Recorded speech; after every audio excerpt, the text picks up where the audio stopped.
Hello, and welcome back to Victoria 3.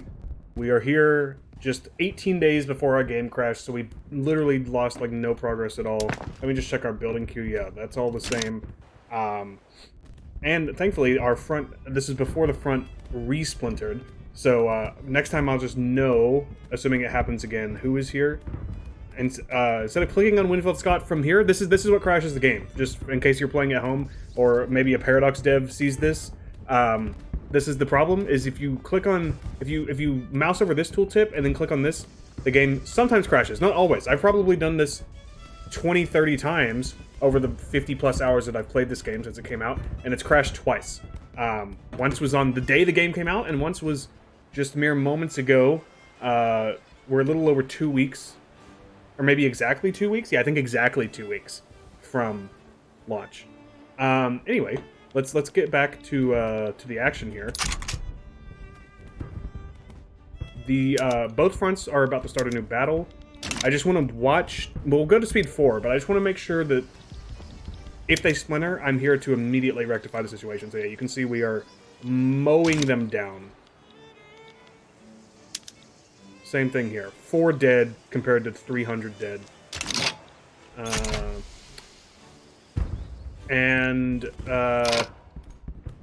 Okay, yeah, so far so good. And this actually, Shubrick, you're the big boy, right? Yeah, okay. So this pocket should close, and then you can move up to this front, which currently they have no one at, so then we'll be able to do... Okay, see? It just happened. I'm not gonna click. I'm not gonna click. I want Shubrick here, and I want Winfield Scott here. Well, actually, no, I don't. I want Shubrick. I didn't realize they had 22 troops here. I want Shubrick here, and I want Winfield Scott here. And we could actually, as soon as whoever it is over here, or actually, I think we've already, yeah, we've already occupied all of Tahiti, or at least all the parts that we can occupy without doing a naval invasion. So in the meantime, I'm going to borrow Eugene Thompson, who is... Oh wait, no, you're on your way over here. I must have clicked on you on accident. Yeah, I want you here. Okay, yeah, I think this is good. It's going to take you like 2 months to get here. Unpause. Alright, so far so good.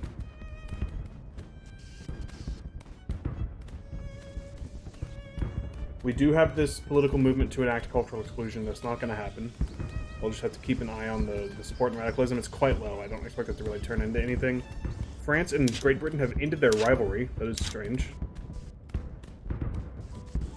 Peru is starting to import some of our tools. I honestly... This is a good opportunity to talk about this while we're just watching these fronts here. I don't love the notification system in this game. It's obviously like a basically ported straight over from Crusader Kings 3, where I think it generally works quite well, because the overwhelming majority of the notifications in CK3 are pointless and don't need to be looked at. I don't mean that in a negative way, it's just true. As soon as Eugene lands here, I'm actually going to have him relocate. Well, it might not even be necessary. One of these fronts might have already collapsed by the time he gets here. I should have... If I had been paying attention... I'm so frustrated with myself that I completely forgot about this war. I would have added puppeting Transvaal or Orange, or both, to the war goals. But I just was not paying attention at all. I honestly expected them to back down. I'm kind of surprised they didn't, because I'm not conquering them, I'm just puppeting them. And I feel like they had to have known, like when they were doing their calculations, that they were going to get destroyed if I actually like brought the full force of my military to bear here. So we have fully conquered Zulu, which is what we're actually fighting this war over. Now we're just running into their allies' territories, and this war will end in about a week or two. When their war support hits negative 100, they will automatically capitulate. There we go. Zulu is now our puppet. Now this war, on the other hand, their war support is dropping. It's almost to 0. But I don't know... Is there... There's no available front. Yeah, this is down here. Oh, this war isn't over. Why? Apparently, Orange is a negotiating participant. Okay, well, there we go. Okay, it must have not triggered for Orange and Transvaal, but had triggered for us. Okay, that was weird. But now, like, there is technically still a war going on down here. I could see if you could perform a naval invasion of Tahiti for me. And then I'm gonna let you... You're currently patrolling the coast in Dixie. I'll leave you to that. We don't... I mean, even what we're doing right now is not really necessary. And in the meantime... since we're gonna instantly eat all of that, why don't we go for...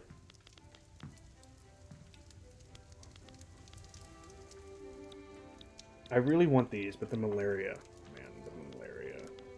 East Africa would be interesting. Kenya, what do you have in terms of resources? Banana, coffee. I mean, coffee would be really nice. Tea, yes. I'm sure you have the malaria modifier. If I'm... yeah, but that's okay. We'll get started. And then...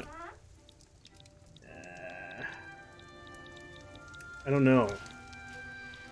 Oh, we can also increase... Oh, we can't afford it because we need more bureaucracy. Interesting. First, let me make sure that our government administration buildings are on the highest output level, and they are not. So it looks like I think we're mostly using filing cabinets, but then like maybe Texas and Oklahoma, people we've absorbed, we're still on simple organization. We could switch all the way over to standardized filing. That would give us a cool 3,000 bureaucracy. I don't know that we need that much. I'll start there. And then maybe, like in a couple of the big places, like New York and DC, I will switch over to standardized filing system, which is going to make paper expensive. So we should look into expanding our paper industry. We're currently making paper in New Jersey. I'll add 5 of you. That should be quite profitable. Paper's always in demand. And even when it's not in demand, which is pretty much never, it's always, it will never not be a government expense, a huge government expense. So keeping it cheap is in our interest. Even if we're kind of like, the paper industry itself isn't doing too well, it's good for the government. Now I'm debating if I want to colonize the South Island. And like, it's good for the achievement. So my gamer brain is like, you gotta do it. But I feel like it's so dumb. I'm at least going to do the South Island because we already have this little bit of the North Island. So I got to at least, like, make my presence here known. And we could get the whole South Island. So at least then it'll be, like, naturally split between you have the North, I have the South, and, like, this, technically as part of the South, it'll be, like, continuous. It's not like there's going to be really any border war there. I think I'm going to leave this place alone. Mostly because, again, when I said this episode 4 or whatever, When I was Brazil and I colonized here, wasn't really anything going on. The people were not happy. The standard of living was low. They don't really have the resources. Not that this place is swimming in resources, but it was easier managed. How's it going down here as well? We're closing in on that, and we can go back up to speed 5, I think.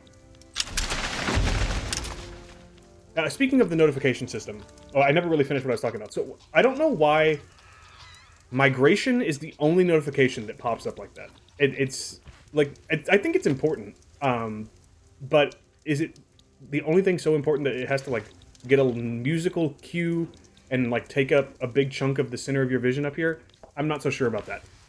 We're about to conquer Tahiti, and then a lot of the things that appear in here, I wish had just had their own unique notification, the way older Paradox games did.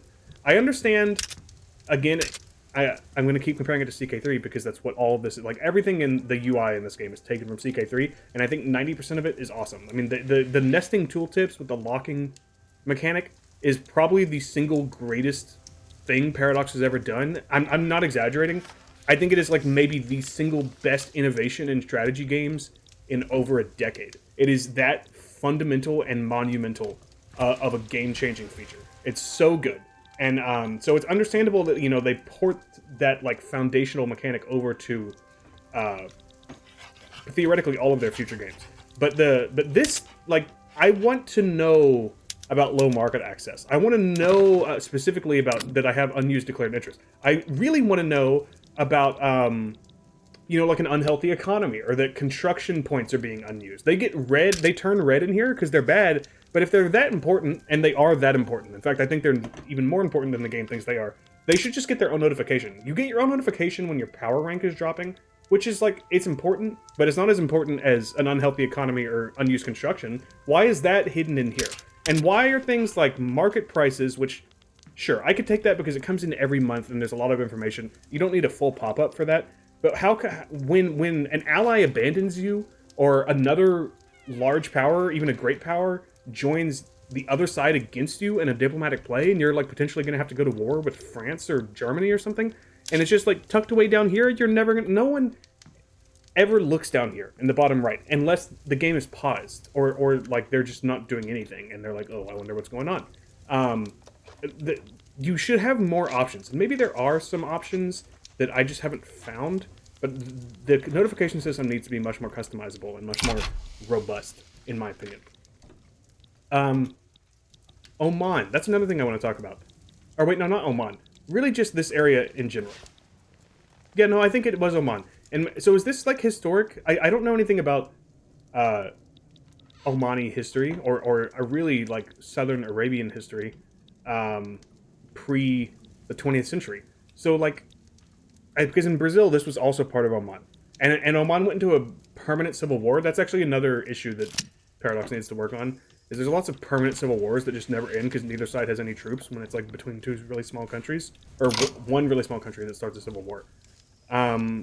We got an organized crime event. Criminal organizations have begun operating in the District of Columbia. It doesn't matter if we arrest one person to solve one crime. It will go up unless we go all the way to the top. Put some funds into stamping out the organization. 9K a week for 5 years, or lose 10% authority. I will lose the authority. I mean, like, the extra enactment time is nice. Are we not working on a law? I thought we were working on a law. Weren't we... We talked about doing this.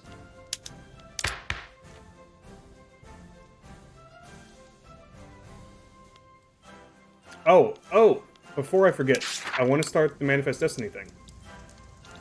And then we could also...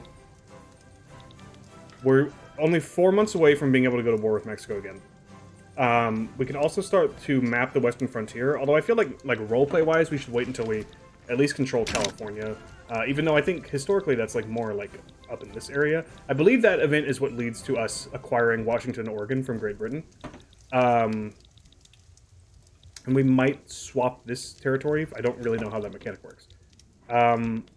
Now, laws. I swear I started trying to pass something. I know we talked about child labor, because I was like, oh, that'll help our education investment, and then I must have just gotten distracted.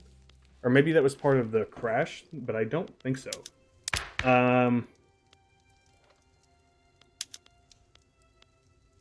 Census suffrage. I mean, we could try the professional army again. The trade unions are really against it, which is unfortunate. But,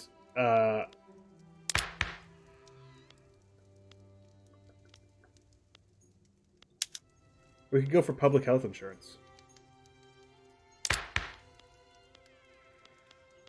I think I want to go for... We could go... Nope, we can't. I don't know. Nothing's screaming out to me. I guess I will go for restricted child labor, just because no one's against it right now, and it is good. It allows us to increase our education, which will increase our literacy, and blah, blah, blah, and our qualifications. While this is running, I just want to quickly run through here. Chemical plants aren't doing too hot. The Ripper, Murder at Large completed. clapped in irons. The killer known as the New York Ripper, who has been long plagued the state of New York, has finally been caught. The inspector grips his walking stick fiercely. He hardly smiles. The face of the culprit is dimly lit by the cell light. From this distance, he resembles one of the inspector's childhood friends, his cousin, every other policeman. He doesn't even lift his head when they serve him some bland porridge. It's over now. The inspector can't take his eyes off the man. The light flickers. Someone has already told the press. The office is filled with voices. The killer mutters something. He hardly smiles. We got the bastard. It wasn't even a real character. I wonder if it was Zachary Taylor. Or one of our other, like, Vanderbilt died. And then, like, because they died, the event... Because every other time I've seen this event, it was a person in your country. Like a character that you can look at. Interesting. So we actually got the authority back, not that we need it. And we have another event, bison hunting. The Cree Assiniboine people of the Iron Confederacy rely on bison for many of their basic needs. It would serve the interest of the American Saskatchewan settling if the bison population were to be depleted. That's really fucked up. No. I purely from a... Like, I can't live with myself saying we're gonna, like, go slaughter thousands of bison to deprive the native people of resources. We're almost done anyway. It doesn't even matter.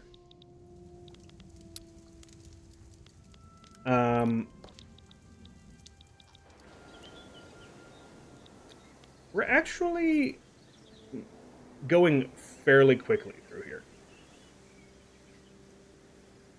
This is oh, wow. Why are we going so fast?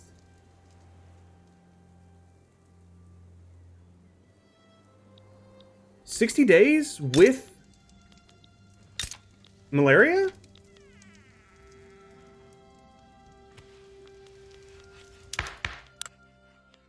But we can afford this now because we have more bureaucracy.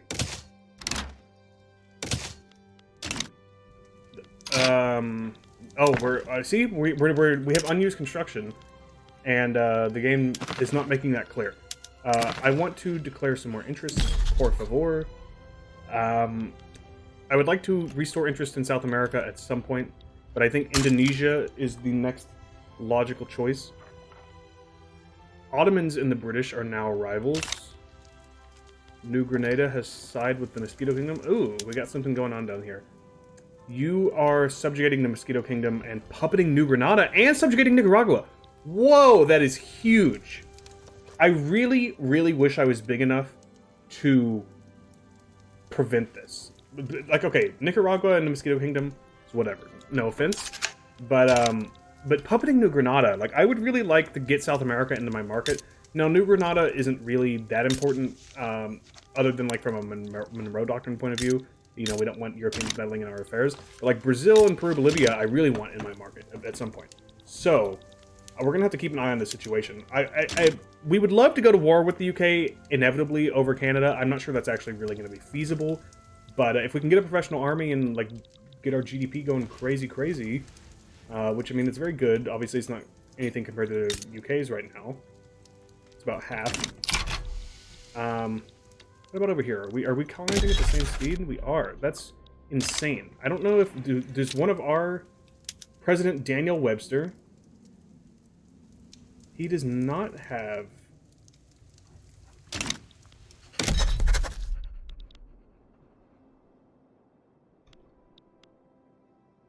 Yeah, we're not getting a bonus, and we're just... It must be because of our population.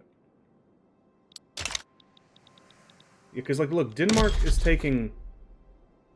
They have 700 days left, and they're 62% of the way done. They're taking over 1,000 days per tick. Portugal is taking... over 1,000 days as well. Like, I guess it's because of our population. Our economy is going crazy. I forgot to fix... No wonder it's going crazy. We're not building anything.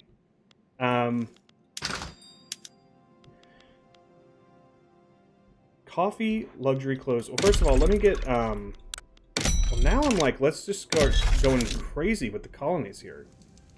Even though, obviously, like, the more we have, the longer each one will take. But I also just want to, like, grab this land so no one else can take it.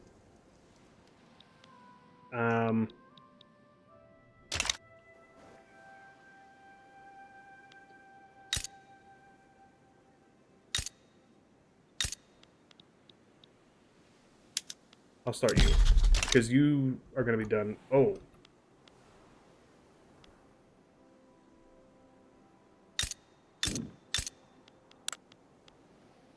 What? So you're not getting a severe malaria penalty. Even though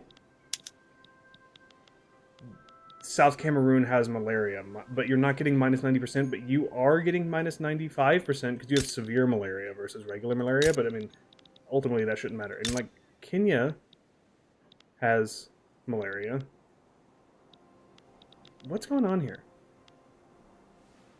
Does it, I wonder if there's like a mechanic where like after a certain amount of time you like develop resistance to it and the penalty goes away? But we just started Kenya relatively recently, and it's going very fast too. I don't know if that's a bug. If it is, I'm happy to take advantage of it. We also have American Togo. I keep forgetting about that. But anyway, I would like to build a port here. That was like the whole point of me looking over here.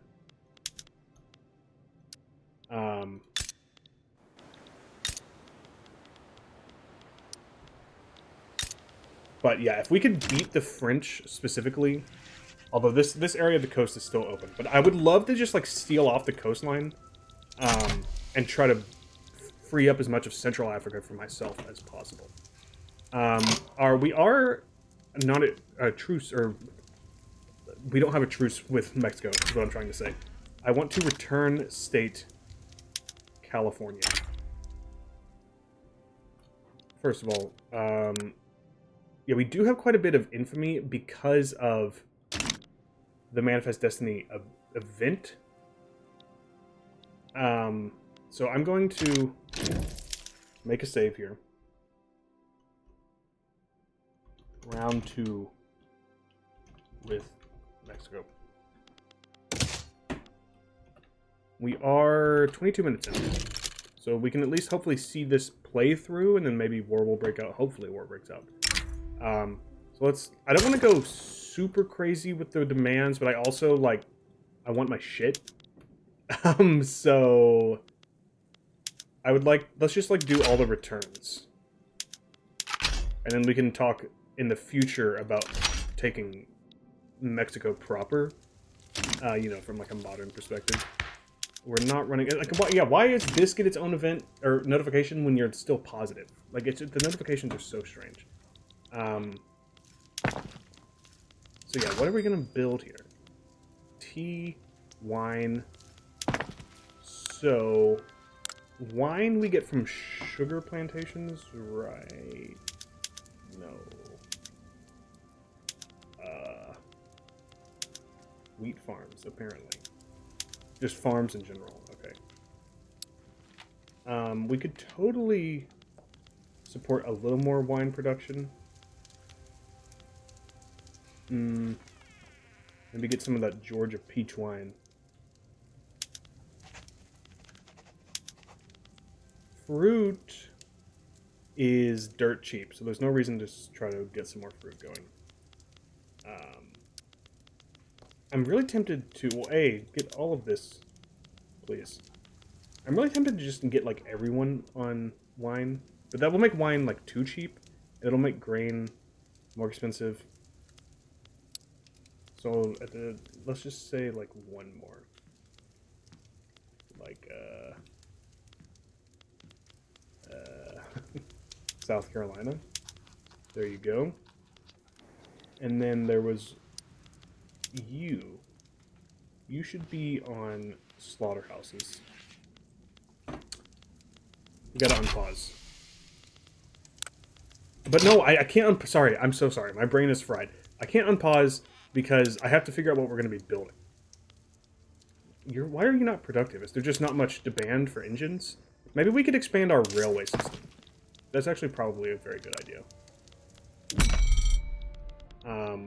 Like, I'm honestly just like, let's give every state a level 1 railway. So we can start enabling, like, rail transportation and stuff.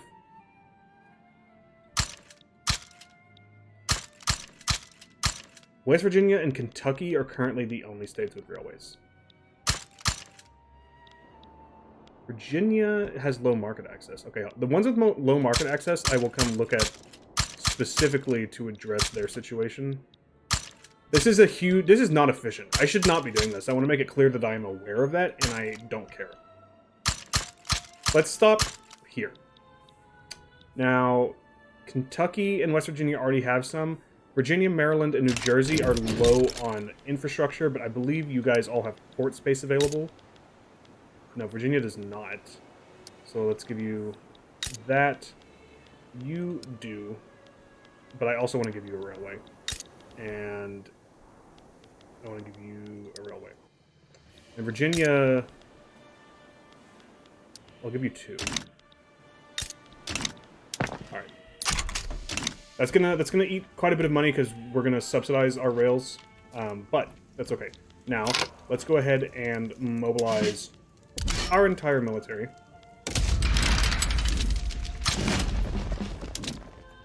To make them aware that we mean business, even though I don't want them to back down, but, like, I feel like they're going to. Whoa! Oh, Canada specifically is supporting them, but not the UK. Oh, daddy. I'm gonna make another branch point here. Canada. That could be huge. Now, the problem is we are notorious. So, adding anything else could cause some issues. But I really would love, like, British Columbia. What if we just, like, we can't puppet Canada? That doesn't make any sense. Because they're already someone else. We could, I think the UK would have to be involved for that to happen. But we could conquer British Columbia. I think that would be fun. Because then we could connect Alaska. Alright. Let's pray, boys and girls and NBs and everyone else. First of all, that we restrict child labor with an 11.3% chance. Second of all, that no one else gets involved in this war. At least no one that we can't handle. Because right now we can certainly handle Canada. Although that means I'm going to have to reposition some of our troops here. I think I'll put Shubrick up north. Oh, well, actually, Canada probably has, like, they have 9... Yeah, okay, whatever. It doesn't really matter.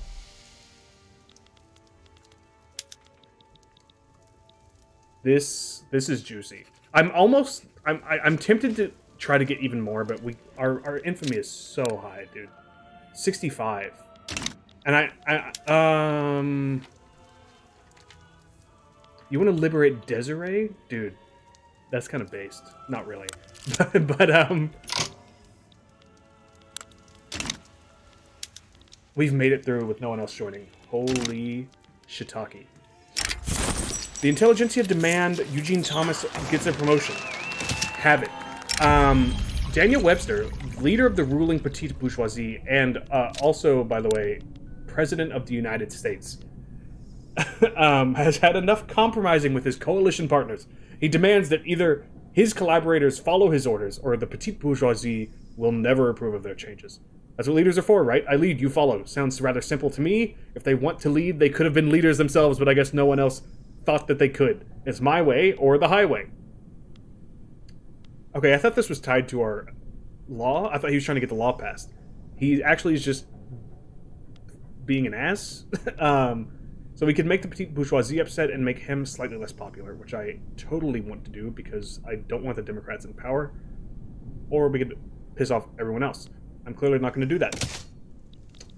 Our next election, I still don't know. I don't know how the president / leader of a democratic country is decided in this game. It does not appear to be...